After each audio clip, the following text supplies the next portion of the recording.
A própolis verde, usada no Japão como auxiliar no tratamento de pessoas com câncer, mudou a história da vassourinha, uma planta do Cerrado Mineiro.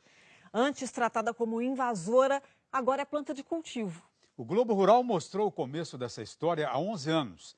Agora, o repórter Ivaci Matias voltou ao Cerrado Mineiro para mostrar como essa própolis está mudando a vida dos criadores de abelha da região. Uma colmeia bem formada pode abrigar mais de 60 mil abelhas. Durante o dia, elas entram e saem sem parar, trabalhando na coleta de néctar e pólen para fabricar seus alimentos. Mas algumas operárias são destacadas para extrair resinas medicinais produzidas pelas plantas. Com a resina, elas fabricam a própolis, essa massa de cor escura que serve para matar os fungos e bactérias da colmeia. Quando as abelhas capturam algum inseto invasor, elas cobrem o cadáver com própolis para mumificá-lo e assim evitar o apodrecimento e a contaminação do ambiente delas. Desde a antiguidade, o homem aprendeu a manipular esses recursos criados pelas abelhas. Nas múmias do Egito, foram encontrados resíduos de própolis usada para conservar os cadáveres.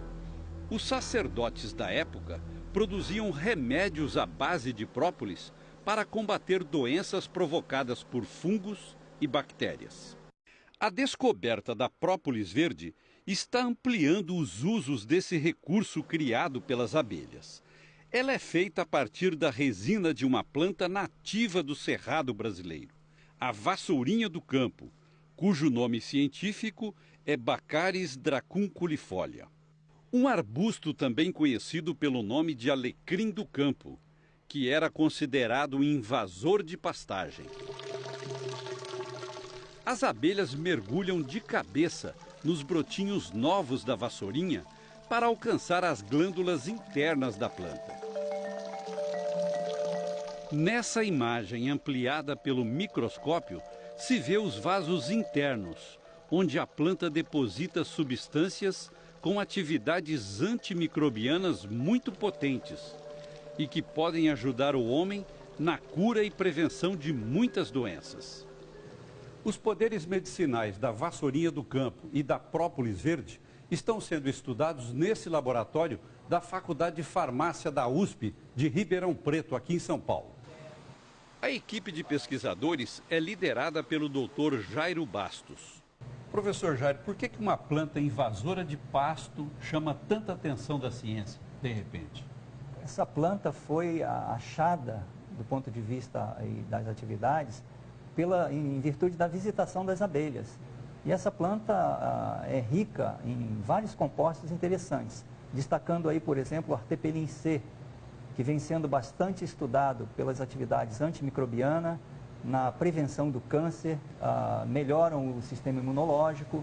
A abelha, ela coleta, a partir das folhas jovens, dos brotinhos, os tricomas, são glândulas onde a planta concentra essas substâncias. Então, a própolis chega a ser 5 vezes mais rica nesses metabólitos importantes, com essas atividades que nós já falamos, do que, por exemplo, a planta propriamente dita. No Brasil, já existem alguns produtos feitos à base de própolis verde. Um deles é este extrato, encontrado nas lojas de produtos naturais. Ele contém uma parcela muito pequena de artepelin C e não é considerado medicamento, e sim um suplemento alimentar. É usado nas doses indicadas para fortalecer o organismo durante gripes, resfriados, bronquites e outras doenças infecciosas. Mas as pesquisas para a produção de remédios à base de artepelin C puro já estão avançadas. No Japão, que é o maior importador de própolis verde do Brasil, a substância pura já foi isolada e é usada no tratamento de vários tipos de câncer. Mas seu custo ainda é proibitivo. 1 grama de artepelin C puro custa o equivalente a R$50 mil. O Brasil produz 100 toneladas de própolis verde por ano. 80% vem de Minas Gerais. O município de Bambuí, na região do Médio São Francisco, concentra o maior número de produtores. Em toda essa região, a vassourinha do campo surge espontaneamente no meio do cerrado. Ela ganhou este nome porque é usada como vassoura para limpar os quintais e também para varrer as cinzas dos fornos de barro, transferindo para os biscoitos de polvilho um aroma muito agradável. Hoje, ela está mudando a vida dos apicultores da região, como explica César Ramos, da Apivasf, Associação dos Apicultores do Alto São Francisco.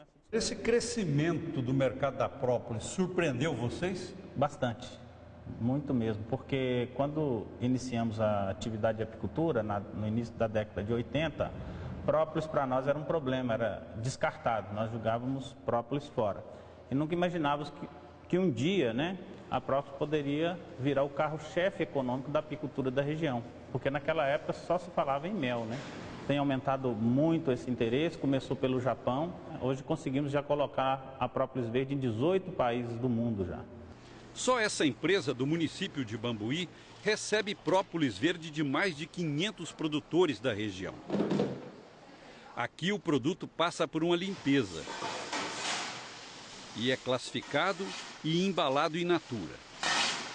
Eles também produzem extrato de própolis, vendido a granel ou em frascos.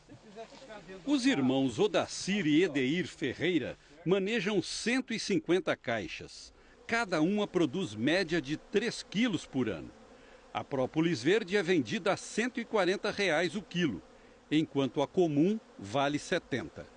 Odacir, hoje em dia vocês trabalham só com própolis ou tem alguma outra atividade no sítio? Tá ficando só o própolis. Não mexe com mais nada? Tinha outra atividade, nós plantava pimenta, mas viu que o própolis está sendo melhor. É, né? É, menos trabalho, menos mão de obra, mais fácil de vender também. No ano passado, eles tiveram uma renda líquida de R$ 40 mil com a venda da própolis verde. Mas estão aumentando a quantidade de caixas e esperam dobrar de produção dentro de 2 anos. Odacir, aqui quantas caixas tem nesse lugarzinho aqui? Aqui está com 50 caixas. O apiário fica sempre dentro do cerrado para facilitar o acesso das abelhas às plantas de vassourinha. As caixas usadas na produção de própolis são as mesmas feitas para produzir mel. O ninho fica na parte de baixo e as melgueiras em cima. A diferença é que eles deixam um vão entre uma caixa e outra para forçar as abelhas a fechar o espaço com a própolis. O pessoal coloca esse sarrafinho aqui, então fica uma brecha entre o ninho e a melgueira. Então ela tem que preencher esse vão aqui com própolis. A estratégia funciona muito bem, porque as abelhas não gostam de luz e nem de vento dentro da colmeia. Logo que surge uma fresta, elas correm para fechá-la com a própolis. No caso aqui, vocês colocam só 2 melgueiras? Depende do enxame, ele vai crescendo, mas vai continuando ele, vai colocando. Ele enche essa aqui, pode subir outra. Aqui já está no ponto de colher? Pode, já pode colher já. Na hora de fazer a colheita, não precisa abrir as caixas. Basta passar um estilete e retirar as ripas de própolis. Dá para ver que está bem verdinha, né? Tá. Em seguida, as abelhas voltam a trabalhar para fechar o buraco. 8 dias depois, já dá para fazer uma nova coleta. Para não enfraquecer o enxame, quem produz própolis não extrai o mel, deixa tudo para servir de alimento para as abelhas. E olha aqui a abelha coletando a resina do alecrim, bem do lado da caixa aqui, ó. Seu Hermenegildo Teotônio maneja 60 caixas, todas direcionadas para a produção de própolis verde. O senhor chama Hermenegildo, mas é mais conhecido como Manel? Das abelhas. Não é Manuel, não, é Mané. Mané das abelhas. É. E por que o pessoal não chama o senhor pelo nome do senhor? Porque o meu nome é mais difícil. Eu não acho. Hermenegildo? Isso, é. Bonito até. Devido a ser grande, porque são 12 letras, né? É. Então tem uma professora assim, sua mãe gostava de você, né? Tipo um nome desse, né? Mas antes de se transformar em Mané das abelhas, seu Hermenegildo era inimigo delas. O senhor trabalhava com desmatamento? Desmatamento, máquina pesada, né? Sei. E quando dava na abelha, o que o senhor fazia? Jogava 2 litros de óleo diesel, meio litro de gasolina e jogava fogo. Aí matava elas, porque se não matasse, mata, né? E hoje o senhor fica com pena de lembrar disso? Não, hoje quando você mata, nossa, é uma dor, tá? Uhum. E quando eu chego, por exemplo, que eu tiro uma prova que fica lá, o buraco pronto, né? Eu peço desculpa para ela, tá? Porque você muda totalmente o conceito, né? Hoje, o seu Hermenegildo e os outros apicultores da região estão empenhados na preservação das abelhas e também da vassourinha do campo. Com a ajuda dos técnicos da Unicamp, a Universidade de Campinas, em São Paulo, eles estão coletando sementes das plantas mais visitadas pelas abelhas e cultivando a vassourinha. Como as sementes são miúdas e facilmente carregadas pelo vento, eles colhem os ramos e cobrem com uma lona. Uma semana depois, elas estão no ponto de semear. O plantio é feito a céu aberto, usando substrato florestal e regando todos os dias. Com 5 ou 6 meses, nós levaríamos essa planta a campo com aproximadamente 40 centímetros. Mas se passar disso, ela chegar a maior que isso, também não é nenhum problema. Isso equivale que vai ter uma planta mais forte ainda para ir para campo. E não é que aquela planta invasora agora virou uma lavoura como outra qualquer? O Edeir Ferreira corrigiu o solo, adubou e fez esse plantio de vassourinha há 1 ano e meio. As plantas têm quase 2 metros de altura e já estão sendo visitadas pelas abelhas. Qual a importância de você ter um alecrim cuidado como se fosse uma lavoura aqui para vocês? Para mim é importante pelo aumento da produtividade de própolis, da própolis verde. E também vai facilitar o serviço, porque você está com a apiária aqui dentro do alecrim, né? Isso, a gente está mais próximo, a gente pode ver melhor como está funcionando, como está o rendimento da própolis.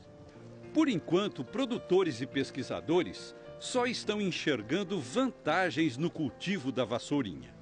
A esperança deles é de que as plantas cultivadas continuem produzindo as essências fundamentais para a fabricação da própolis verde. Assim, abelhas e humanos podem tirar proveito delas.